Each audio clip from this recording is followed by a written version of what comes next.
Subject: this is a call for accountability, transparency, and true leadership. Dear Borough President Vanessa Gibson and friends, I am writing to express my deep disappointment in the lack of transparency and accountability from leadership that claims to stand for the people.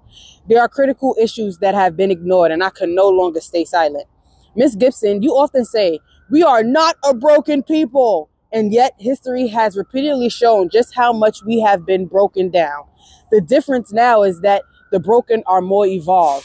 However, many in positions of power, including yourself, seems to believe that the status and placement exempts you from the wrath of the universes and the forces beyond imagination. But you are not exempt. Muhammad Ali once said, "Your service to others is the rent you pay for your room here on earth.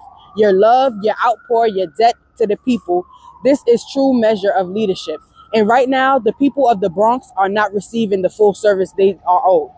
In 2022, the United States was found guilty of the genocide against the Black and brown indigenous people of these lands in the New York City World Court.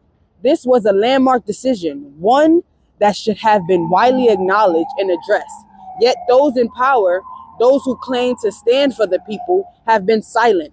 Why? Why has there been no public acknowledgement or discussion? No action? Leadership cannot claim to represent us while ignoring historical accountability and injustice. Then there's the injustice surrounding the 333 Bronx fire survivors / victors. In truth, a $4 million settlement was promised, yet only $1.65 million was distributed to the residents. These families suffered loss, trauma, and displacement. Where is the rest of that money? How is it that most in need are given scraps while the rest seemingly disappears into bureaucracy? The silence on this matter is deafening, and I demand answers. Additionally, I am inquiring about the future of the Paradise Theater. Uplifting the community should be a collective priority, and repurposing such a historic and valuable space into anything other than a beacon of the arts would be unthinkable. Why not dedicate it to the arts for the children and adults? So much has already been stripped from us, and I know this firsthand, having grown up in this neighborhood. Our children need spaces where their minds can expand, where creativity can flourish. But instead, it feels as though leadership continues to invest in restricting growth rather than nurturing it. This brings me to the ever-present issue of the school-to-prison pipeline.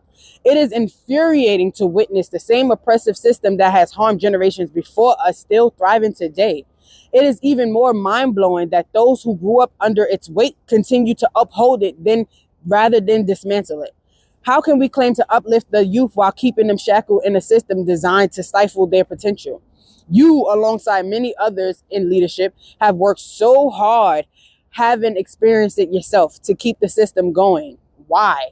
What justifies its continuation when the damage it has done to our communities is undeniable? Yes, you have stood there and tried to be righteous, but when one steps into the world of corruption, it is easy to lose sight of what is right, Ashe.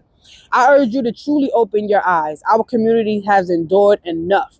While new programs and initiatives may look good on paper, they do not address the root cause of our suffering. We cannot continue to place band-aids over open wounds. I demand real action, transparency, and on the fire settlement, public acknowledgement on the 2022 World Court ruling, a commitment to preserving the Paradise Theater for the arts, a true effort to dismantle the school-to-prison pipeline. The people of the Bronx deserve better. I look forward to your response and your commitment to addressing these injustices. Sincerely, your friend, Shanasia Hunter, 333 Earth Angel, the Energy Destructor, Nubian Empress. Over and out, Ashe, sending you peace, love, and light vibrations. I fucking love you. Ashe, Ashe. Now, that don't mean I like everybody, and that's okay.